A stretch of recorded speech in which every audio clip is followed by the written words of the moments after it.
Thomas, tu es parmi nous? Je suis avec vous. Thomas, on te laisse la main. Génial, merci. Bonjour à tous. Donc moi, je suis Thomas Legrand, je suis directeur général chez Nachos. J'ai le plaisir de partager avec vous aujourd'hui le concept de Nachos. Donc Nachos, c'est une cuisine d'inspiration mexicaine et on a une promesse et en tout cas une mission chez Nachos qui est de rendre accessible à tous une cuisine mexicaine saine et savoureuse. Nachos aujourd'hui, c'est un concept qui a été créé il y a 10 ans par Benoît Leroy qui se base sur le manger sain. Et je vais vous expliquer pourquoi aujourd'hui le manger sain est au cœur de notre projet. Pour la petite histoire, la cuisine mexicaine aujourd'hui en France, elle est relativement méconnue, j'allais dire, et pour autant, c'est une cuisine qui, d'un point de vue mondial, a le vent en poupe et plutôt relativement leader dans un certain nombre de territoires. Je vous donne juste un chiffre comme ça, c'est 50 000 restaurants rapides mexicains aux États-Unis. Donc c'est en tout cas une cuisine qui est en plein boom. Nachos, création en 2013 par Benoît Leroy, je vous le disais, à Rouen, en Normandie, avec en 2013 un premier restaurant succursaliste et en 2017 on s'est tourné vers le milieu de la franchise. Je ne vais pas commenter toutes les étapes de cette jolie courbe, mais aujourd'hui, Nachos en France, c'est 30 restaurants avec 6 restaurants succursalistes et 24 en franchise. Et vous le voyez, l'ambition de doubler notre parc dans les 2 prochaines années. À date, on a une vingtaine de projets en cours sur l'année 2024 qui sont en cours de finalisation.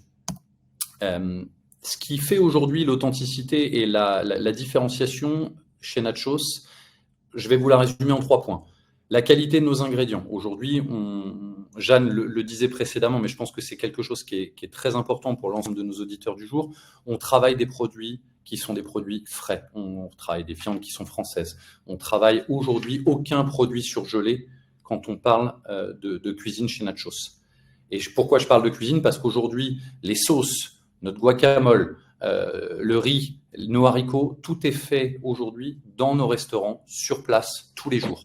Donc il y a du boulot, mais pour autant, on a la fierté de travailler vraiment des ingrédients bruts et de proposer aux clients une expérience gustative à base de produits frais. Et la dernière chose, c'est la personnalisation aujourd'hui des plats. On a 4 plats principaux que vous pouvez voir en photo sur ce slide-là. Des tacos, des bowls, des quesadillas et surtout la faritas qui est notre plat emblématique que vous pouvez composer à la demande selon vos goûts, vos envies et vos différents régimes. Voilà, c'est aussi le plaisir de l'expérience. On est animé par 3 valeurs qui sont fortes. Le partage, l'exigence et l'engagement. Je ne vais pas rentrer dans le détail de chacune de ces 3 valeurs, mais aujourd'hui, il est important pour nous d'avoir à nos côtés des partenaires et des franchisés qui partagent aussi ces valeurs-là pour, j'allais dire, une logique de parcours et de commun ensemble. Si on rentre un peu plus dans les chiffres, aujourd'hui, un projet d'un Nachos, c'est un projet qui est accessible et c'est un projet qui est rentable.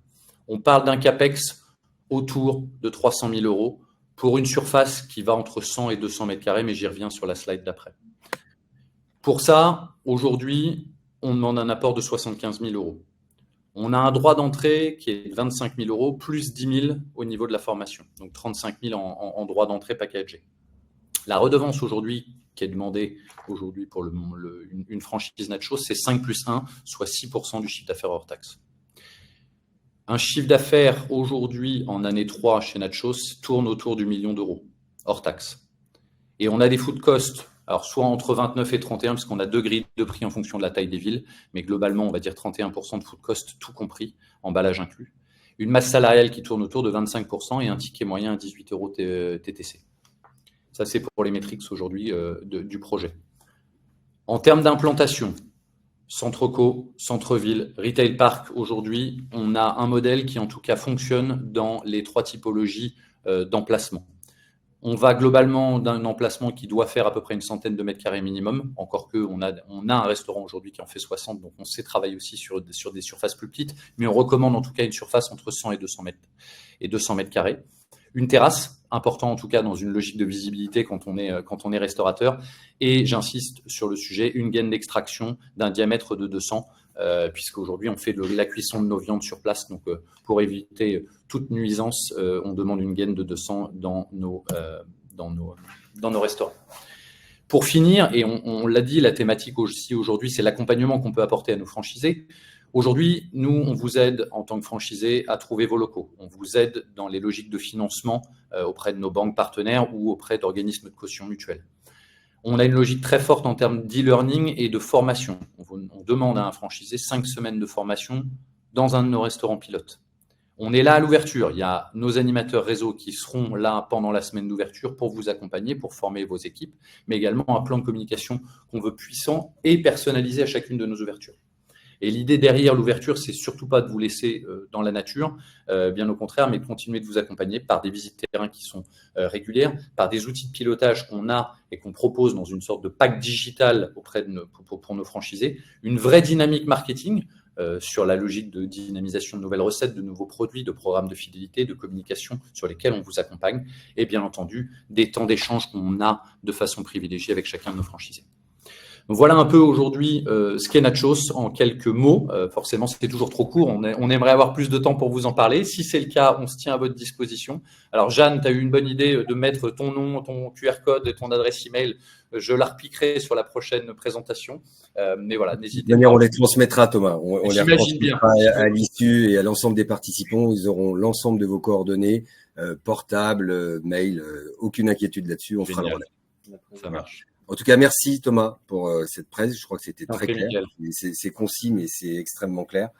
Les questions, peut-être, même question en préambule. Moi, je vais toujours faire ça, mais parce que notre métier, c'est aussi le développement et de vous accompagner dans le développement et dans le fait de trouver des profils qui correspondent non seulement à vos valeurs, mais aussi à votre rythme de développement et à votre ambition de développement. Chacun des réseaux a une stratégie de développement qui est légèrement différente, quand bien même vous faites tous partie du même secteur d'activité. Donc, ouverture, je connais un peu la réponse, mais à des profils plutôt multi-master franchisés régionaux, locaux, typologie de profil, très important que nos auditeurs puissent éventuellement se reconnaître dans ce que vous cherchez. Aujourd'hui, si tu veux, on n'a pas de cartographie ou de profil type de franchisé chez Nachos. On a à la fois des multi-franchisés, on en a plusieurs au sein de notre réseau. On a des pluris qui ont aussi d'autres enseignes. On a des investisseurs qui, ce que tu qualifiais tout à l'heure de sleeping investor. On en a aussi qui sont aujourd'hui dans notre portefeuille de franchisés. Et on a également aujourd'hui des gens qui veulent avoir des plans de développement précis sur une zone d'exclusivité donnée. Et donc ça, on le fait également. Donc aujourd'hui, j'allais dire, on catégorise pas, on segmente pas, on a une ouverture sur la logique de profil qu'on a envie d'avoir à nos côtés, qui est surtout pas restrictive et limitante. Ok, c'est très clair. En attendant les questions qui vont arriver, j'ai une autre question aussi, Thomas, qui je pense peut être importante pour les porteurs de projets. Quel est le délai moyen de l'ouverture d'un magasin Nachos? Parce que quelquefois, on a des profils qui sont en reconversion, qui ont quitté le monde du salariat, qui ont besoin d'ouvrir rapidement. On en a d'autres qui sont sur des projets à plus long terme. On peut envisager quel délai en moyenne pour l'ouverture Nachos entre la première prise de contact et l'ouverture finale d'un point de vente? Le temps d'un accouchement, j'allais dire, c'est 9 mois. Nous, aujourd'hui, quand on constate, si tu veux, les premiers contacts avec nos candidats à la franchise et la date d'ouverture, alors encore une fois, c'est une moyenne, oui. On est capable de le faire de façon beaucoup plus rapide. Et pour certains, ça suppose une réflexion un peu plus lente ou en tout cas un peu plus approfondie. Mais globalement, on est sur un délai de 9 mois entre le premier contact et la date d'ouverture. Ok. Autre élément qui est pas inintéressant, je sais que tous les réseaux sont pas organisés de la même manière, notamment pour la recherche des locaux. Ça fait partie des choses que Capritel propose aux candidats à la franchise. Mais il y a un certain nombre de réseaux comme Nachos qui s'organisent déjà en amont avec une veille plutôt active au long cours. Et vous avez déjà un petit réseau de locaux disponibles, prévalidés par le réseau, sur lequel on peut faire du plug and play aussi relativement rapidement. On sait qu'on a aujourd'hui des candidats qui viennent avec leurs locaux commerciaux, mais dans l'immense majorité des cas, ces candidats ont des velléités de développement, mais n'ont pas le local commercial.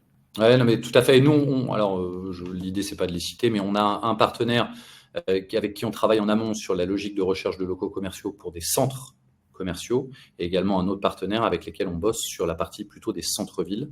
Voilà, et on a aussi un service développement aujourd'hui où on est 3 au niveau du service développement chez Nachos, où forcément il y a une logique de veille active sur la plupart des agglomérations sur lesquelles on n'est pas présent. Aujourd'hui, on a ciblé 100 villes en France de plus de 50 000 habitants, dont 20 de plus de 100 000 sur lesquelles on n'est pas encore présent.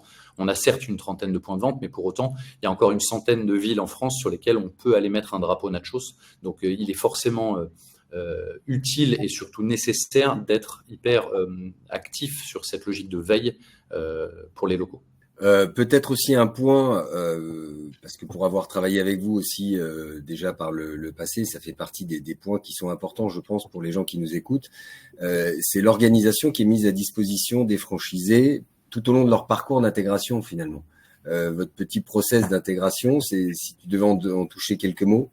Ouais, alors le process d'intégration, il est pas petit, il est costaud, mais on le veut costaud à la fois parce qu'on considère que si on veut avoir quelqu'un d'impliqué à nos côtés, il est nécessaire qu'il puisse comprendre la philosophie, le sens et l'ADN de chez Nachos. Donc, en effet, on a une équipe d'animateurs terrain qui tourne en permanence et qui est au contact très proche de l'ensemble de nos franchisés, de nos candidats à la franchise. Et puis après, il y a toute la logique d'accueil en formation dans nos restaurants pilotes pendant une durée de 5 semaines, 3 semaines en opérationnel pour comprendre ce qu'est la cuisine, la ligne de vente, la façon de faire du commerce, même si je pense que ça peut être inné pour un certain nombre de personnes, et 2 semaines plutôt tournées autour de la logique d'outils, de gestion et de pilotage d'un restaurant.